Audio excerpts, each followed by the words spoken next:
अरे जवान कहाँ से रे? अरे खेते से आवत है। अरे भैया हमें नमस्ते भैया। चल कहीं बैठेगी भैया। कहाँ चल बे चल। आई ले भैया तरफ से व्यवस्था। भैया की तरफ से हाँ मान गई भैया के बड़ी दिलदार आदमी बाटे। 2 मिनट ना बल मिल ले भाई तेना खर्चा कई देना भैया खातिर ना कुछ कर दे कुछ भैया अब कह देना 2-4 जाने कब ही निपटा दे। अरे भैया भगवान है। चल बनाओ एक पैक शुरू कर जा।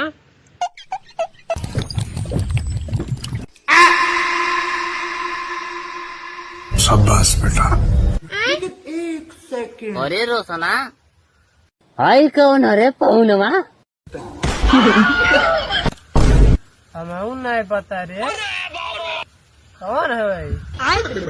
हमें लगा था कौन दुश्मनवा हवे सारा भेद जाने आयल बा मार सारे के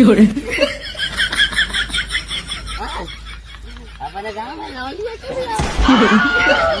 गाली नहीं दे सकता, गाली नहीं दे फैमिली